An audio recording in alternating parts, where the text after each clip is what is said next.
The reason why hindi ako natatakot, kasi when I see them, maganda o pangit ang itsura nila, you consider them na they have a message for you. Oo. Yes. It's a blessing na nakakakita ka ng mga bagay na hindi nakikita ng iba. Kasi may iba kasi ang definition natin sa multo, demonyo o ibang mga entities, Oh, yeah. diba? Ano to, masasabi mo?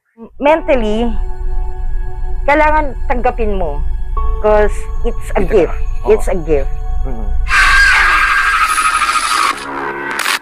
But at the same time, it's a curse. Yeah. Ipinapaalala sa iyo ng mga taong yumaon na gawin mo ang tama sa buhay mo habang nabubuhay ka sa mundo. Yes. So habang nabubuhay ka, dapat maging mabuti kang tao. Gumawa ng tama.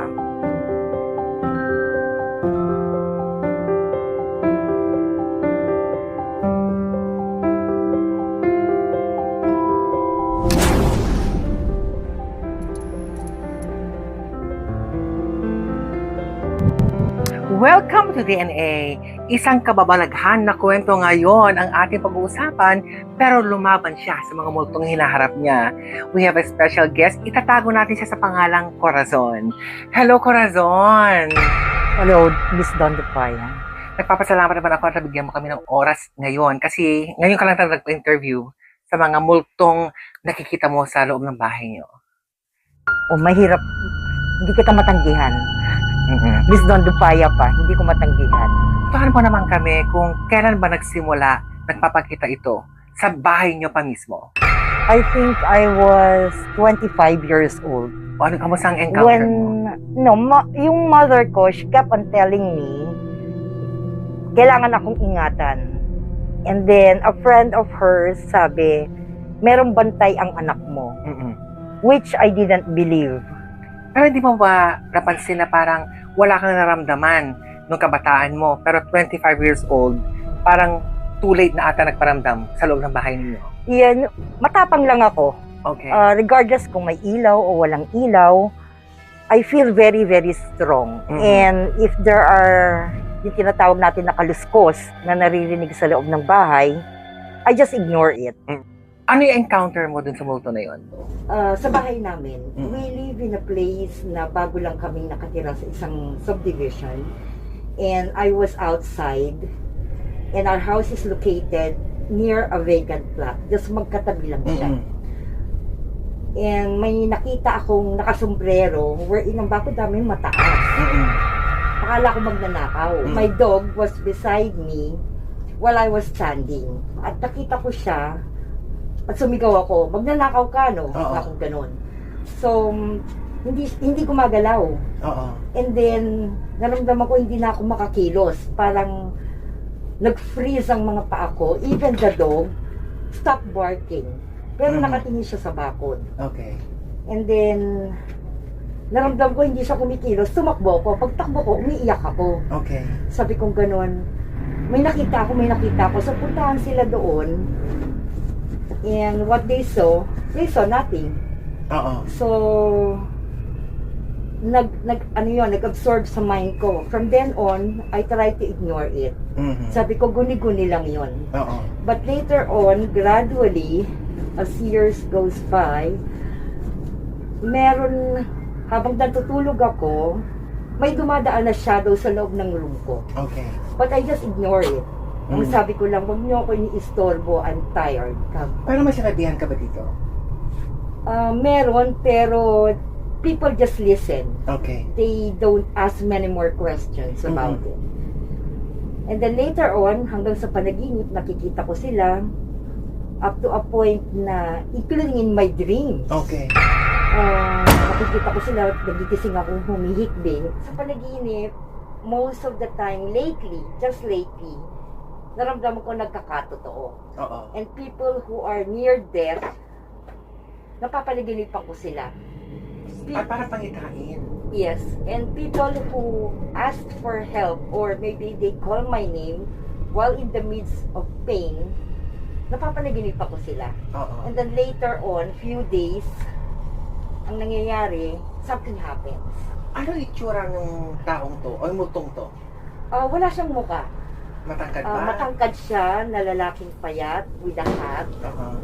And I was Saan ba siya nagpapakita? Sa labas o sa loob ng bahay? sa labas naman. I mean, inside the house, may naglalakad talaga. Oo. Katulad just last night, may dumaan, pero hindi ko siya pinapansin. Oo. Kung nagpapakita ba siya, may nangyayaring hindi maganda?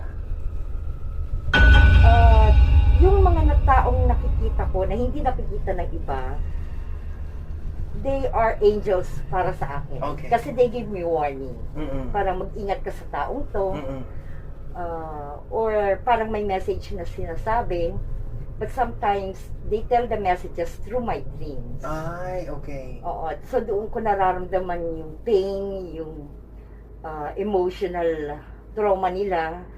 Yun nga, like I said, pagising ko, umiiyak na lang ako. Pero 25 years old ka, pero ilang taon ka na ngayon, ilang years na rin, andyan pa rin ba? Yes. They, parang guardian angel ko eh. Mm-mm. Sabi nga nila, pag may mga bagay kang nakikita na hindi nakikita ng iba, how would you consider that? Oo. Is it a blessing or a curse? Paano mo siya tinanggap? I just believe they exist.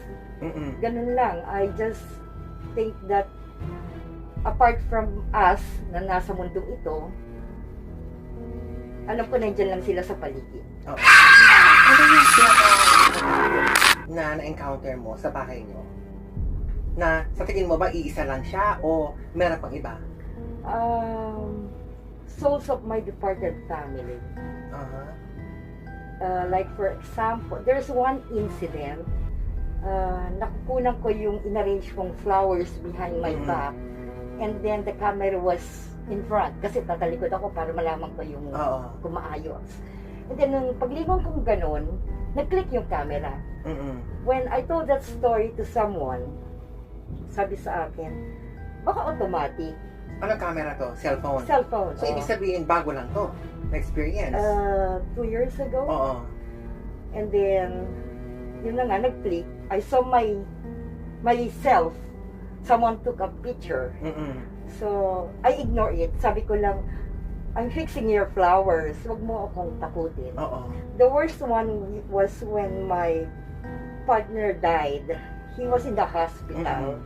And umuwi na ako, sabi ng doctor, you have to go home dahil you cannot stay in the ICU. Mm-mm. Although he is okay. Mm-mm. Pagdating ko sa bahay, an hour later, all the lights turned off. Just naman, gano'n. Oo. And nashock kami, akala namin siguro slight brown. Oo. The worst part is when I saw the doorknob, nagkiklik siya, trying to open the door. Habang tinitignan ko yon, ang nasabi ko lang, wag muna, Lord, wag muna. Hindi mo pa oras. And then, few minutes later, the hospital called me up. Mom, we need you here. Mm-mm. So, I was, yung kaba ko, I was praying. And then, that's it. When I arrived there, wala na siya. That's actually the worst and the most painful story of my life when someone has to pass away. Sa tingin mo ba yung nagpaparamdam sa'yo, parang sundo? Sundo with me many times in my dream. Sa dream siya, hindi yung nagpapakita sa akin na oras mo na.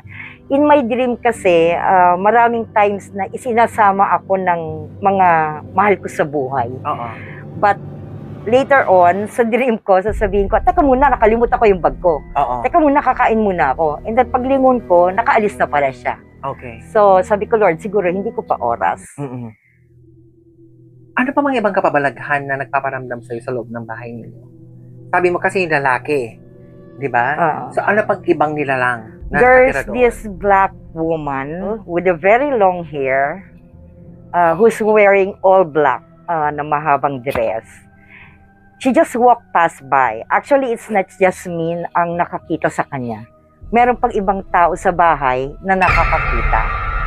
Pero pag kinikwento sa akin yun, sabi nila, Ma'am, nakita namin may babae pa pala dito sa bahay. Nakaitim. Nakaitim, oo. Dress. Dress. Sabi, Sabi mo sa akin, ikaw lang nag-iisa sa bahay, bakit may pumasok na babae sa kwarto ni ganito? So, I just smiled. Kasi ayoko matakot yung kausap ko eh. Sabi ko, wala yun. Baka, may dumaan lang. Kakong ganon. But deep inside me, I know bakit nagpakita yung taong yun sa ibang tao. It's because meron silang evil intention sa akin. It was tested many times already when someone see what I can see and I know they are inside the house na okay, I should be aware. Kailangan maging aware ako dahil itong taong to may masamang intention sa akin. So parang ang lumalabas, parang kakampi mo tong mga nilalang. Yeah. I consider them as a blessing. I consider them as my guardian angel, kumbaga. Kasi they watch over me. Lalo na pag may mga minor accidents na na-experience ko. Hindi lang minor, major accidents. People are asking, how did you survive that accident? Tapos may paru-parong lilipad sa harap ko. Sabi ko, thank you. Gaganon lang ako. Thank you. Pero ito ba, yung mga nakakasama mo na nilalang sa multo sa loob ng pamamahay mo, sinusundan ka ba kung saan ka magpunta? No naman. When I see them, I just let them do what they want to do. Sometimes, someone will just sit at the couch, nakaupo lang, hindi naman nakatingin sa akin. I just see them. Yung iba naman, dadaan lang. So, I just ignore them. Ang sabi kasi ng friend ko, the more you give access of noticing them, ang nangyayari, guguluhin ka nila ng guguluhin. Lalo na yung mga sumakabilang buhay na hindi natapos ang kanilang mission. So, as much as because it will drain your energy. It will drain. Every now and then, bubulong sila sa'yo. Every now and then, you will see them standing beside you. Sometimes, nararamdaman ko may katabi ako. Pag tayo ko, may nakikita akong nakahiga, pero I just ignore it. Hindi yung tipong hindi ako So, masasabi natin na bukas ang third eye mo? I think parang ganun, but not all the time. Kasi I ignore them eh. Hindi naman yung ignore na para lang wag niyo akong guluhin. But I will pray for you. Definitely, that's one of my missions siguro is to pray for them. Hindi ka ba natatakot? Hindi. Hanggang ngayon? Kasi tumatanda ka. Hindi. The reason why hindi ako natatakot, kasi when I see them, maganda o pangit ang itsura nila, you consider them na they have a message for you. And you must accept the fact na nakakakita ka kasi yun na yun eh. You have this sinasabi nila superpower. Yes. It's a blessing. You have superpower dahil nakakakita ka ng mga bagay na hindi nakikita ng iba. Saan ka nakakakuha ng lakas? Kasi yung takot na overcome mo eh. Paano naging inspirasyon mo yan? Yeah, para mong sinabi yung abilidad ko ba is a blessing or a curse? It is actually a blessing. Okay. Dahil lamang ako sa iba. Nakikita ko yung mga taong hindi nakikita ng iba. And ito yung nagpapaalala sa buhay ko na kailangan maging mabuti kang tao. Na kailangan gumawa ka ng mabuti dahil isang araw, mawawala ka. Is it a curse? Well, it is a curse. Natawa lang ako kasi I consider it already as a blessing. It's a curse kasi you can see them all the time. Habang buhay mo. You can see them 24/7 yan. You can see them all the time. And second, it is a full-time responsibility. Yeah. It is a full-time responsibility. You need to help them. They need prayers. Kasi di ba, yung bahay nyo, syempre dumadalog din mga ibang tao doon. Family members or friends. And napapansin nila, nakikita nila, nakakaramdam din. Nakakaramdam sila. Paano mo sinasabi sa kanila? Well, I just tell them, no, it's just normal. Just leave them. Leave them alone. Ganun lang. Sasabihin nila, bakit ganito ang pakiramdam ko? Ganyan may tumulak sa akin sa... So, ibig sabihin, may pagka-poltergeist ang dating. Yeah, kasi pag ayaw nung mga kasama ko sa'yo, magpaparamdam sila. natutulak. not because, Oo, nakakapasa. oo, Oo. not because, they're bad spirits. Mm. It's because your energy is not good for her, for me. Okay. Parang ganon, oo. Kasi may iba kasi ang definition natin sa multo, demonyo, o ibang mga entities, Oh, yeah. diba? Ano to, masasabi mo? Anong klaseng entity sila? They're all good spirits. Thank Okay. God. Kasi pag evil spirit, yan na yung kind na, Guguluhin ka. oo. Mentally. Meron naman, Oo. actually meron, pero hindi sa akin nanggugulo. Oo. Nanggugulo sila sa mga ibang taong kasama ko sa bahay. So when they approach me, sabihin nila, ate, parang nakakita ako ng ganito. And I see on their image na something is wrong. Kasi mahalata mo, nag-iiba eh. Oo. Nag-iiba talaga. What I do is that I tell them, oh, umupo ka dyan, and then I silently pray. I pray over that person. Hindi ko naman sinabing manggagamot ako. But I know the most effective way is prayers. You have to pray over that person, ask for help from that person above to guide you, to help you, para maalis. Pag yung ano ba, pag nagpe-pray ka ba, effective ba yon na parang natatakot yung mga multo sa bahay mo? Prayers are very effective. Paano sila pag nagdadasal ka? Lumalayo ba sila or sanay sila? Or hindi, they are very silent. Pag let's say katabi mo or ginagawang ka na hindi maganda, I just pray and hold the hand of that person, and the spirit is just quiet. Hindi siya yung tipong nanghaharas pa. Pero may makukulit ha, may mga bata. Actually, meron nangyaring experience na someone arrived at home and then she arrived with, lumalaki yung mata niya. So, kinalabit ako, sabi niya sa akin, gusto ko ng ice cream. Sabi ko, what happened to your voice? Ganun pa ako. Hindi, kasi galing ako sa isang hotel, I will not mention, galing ako sa isang hotel, and then when I remembered the history of that place, sabi ko, okay. Tapos kineto niya, meron akong kasama sa elevator, and then ganito, and then ganyan. So sabi ko, okay, you don't have to finish the story. So you want ice cream? Yes, sabi niya gano'n, labas tayo, kuha ako ng ice cream. No, there's no more ice cream at this time, kapong gano'n. The best thing to do is that I'll make you a cup of coffee. Tapos sabi ko sa kanila, yung mga kasama ko dyan, huwag mo na matutulog. Gawa ganun ako, kasi I need energy eh. Yes.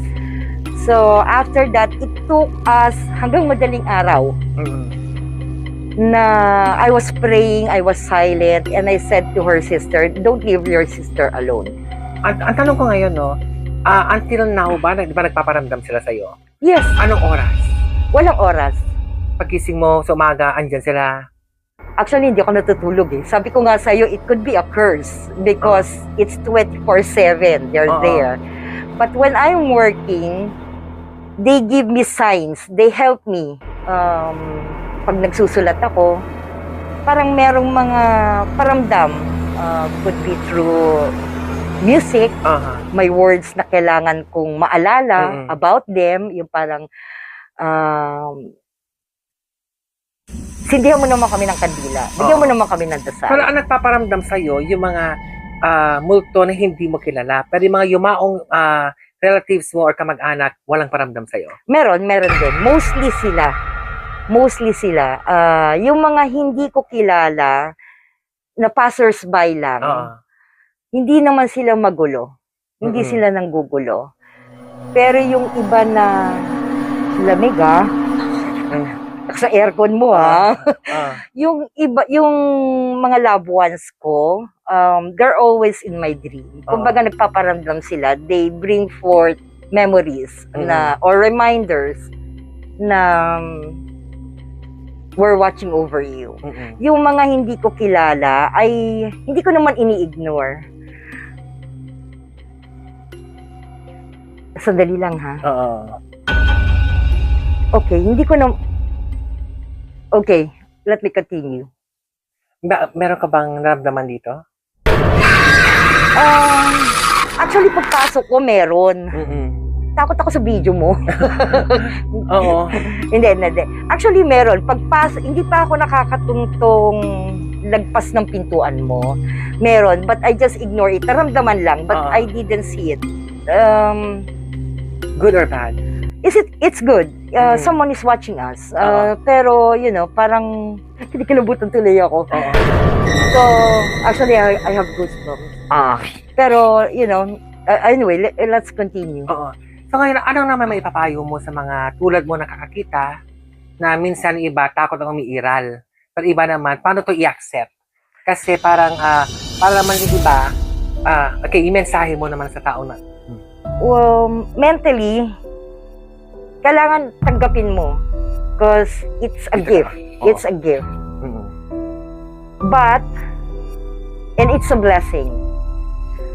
So, you will be able to help, like I said earlier, you will be able to help other people na hindi nakikita ng iba if meron silang ipapagawa sa'yo. Mm-mm. But at the same time, it's a curse. Why? Dahil nga, every now and then, alam mo, kasama mo sila.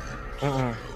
It's a curse if you will allow these people to destroy you, to destroy your faith.